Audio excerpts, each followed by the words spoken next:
এই আর কি। আর যাই হোক, এইভাবে কথা বলতে বলতে দেখো আমার ওর আই লুকটাও কিন্তু কমপ্লিট হয়ে গেছে। আর ওর আই লুকটাকে না আজকে আমি একটু পিঙ্কিশ আর নিউড যে ব্রাউনিশ টাইপের একটু আই লুকটাকে একটু স্মোকি ব্যাপার রাখতে চেয়েছি, একটু হালকা শিমার দিয়েছি আর তারপরে টানা টানা একটু চোখটাকে করেছি। আর ওর চোখের সাথে না আমি ভেবেছিলাম যে লাইনার পরাবো না, বাট ওর চোখে লাইনার ছাড়া ভালো লাগছিল না, তো তার জন্য আমি লাইনারটাকেও পরিয়েছি। মানে আমি লুকটাকে আরও হালকা রাখতে চেয়েছিলাম, বাট ওকে লাইনার ছাড়া ভালো লাগছিল না, তো আমি ভালো করে ওর লাইন ড্র করে দিয়েছি, একদম হালকা করেই লাইনারটা পরিয়েছি মোটামুটি। আর একদম লোয়ার লাইনে কিন্তু আমি কোনো রকম কাজল বা কিছু ইউজ করিনি, জাস্ট হোয়াইট কাজল ইউজ করেছি আর মাস্কারাটা লাগিয়েছি।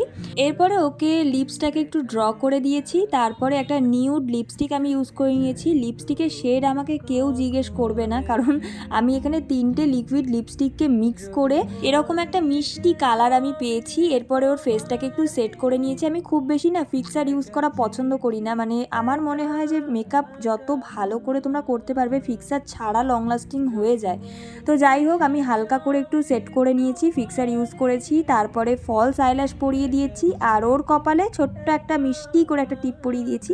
ওর মুখের সাথে মানানসই একটা টিপ পরিয়েছি, যেটা বৃদ্ধির লুকের জন্য অন্তত পারফেক্ট। তো যাই হোক, মেকআপের পর্ব তো শেষ, এবার হচ্ছে হেয়ার স্টাইলের পালা। আর হেয়ার স্টাইলের জন্য আমি প্রথমেই ওর পুরো চুলটাকে কিন্তু ক্রিম্পিং করেই রেখেছিলাম, যাতে লাস্টে গিয়ে খুব ল্যাদ লাগে আমার ক্রিম্পিং করতে। তো ওর জন্য মেকআপের শুরুতেই আমি কথা বলতে বলতে গল্প করতে করতে ক্রিম্পিংটা সেরেই রেখেছিলাম। তো তারপরে দেখো আমি এখানে ওর টিকলিটাকেও পরিয়ে নিচ্ছি, আর পেছনে কিন্তু আমি ব্যাক কম্বিং করে হালকা করে একটু পাফ করে নিয়েছি। এবার আমি ওর ফ্রন্টের হেয়ার স্টাইলটাও করবো, আর আমি কিন্তু একদমই ওপেন হেয়ার স্টাইল করছি আজকে। কেমন লাগছে ওর মুখের সাথে সেটাও জানিও।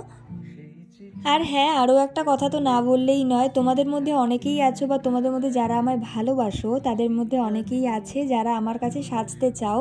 তোমাদের জন্য বলছি, তোমরা যারা যারা তোমাদের স্পেশাল ডেট বুক করতে চাইছো এখনও, তোমরা কিন্তু আমাকে ডিএম করতে পারো। আমাকে অবশ্যই ডিএম করো, আমি সবাইকে রিপ্লাই করে দেবো। তোমাদের যা যা কোয়ারি থাকবে আমি সমস্ত কিছু তোমাদেরকে ডিটেলসে বলে দেওয়ার চেষ্টা করব।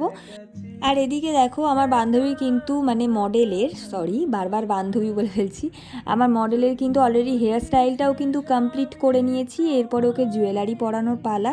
তো দেখছিলাম যে মানে এই যে নেকলেসটা এটার সাথে একদম ওপরের গলার চোকারটা মানাচ্ছে না, তো ওটা লাস্টে খুলে দিয়েছিলাম আর একটু মাথায় জিপসি অ্যাড করেছিলাম, সাথে একটা মুকুটও পরিয়ে দিয়েছিলাম একদম হোয়াইটের মধ্যে। যাই হোক, কেমন লাগছে আজকের ফাইনাল লুকটা অবশ্যই কমেন্টে জানিও। যারা যারা এখনও তোমাদের নিজেদের স্পেশাল ডেট বুকিং করতে চাইছো অবশ্যই আমাকে জানাও, মানে আমাকে ডিএম করতে পারো, আমি তোমাদেরকে সমস্ত ডিটেলস কিন্তু বলে দেবো।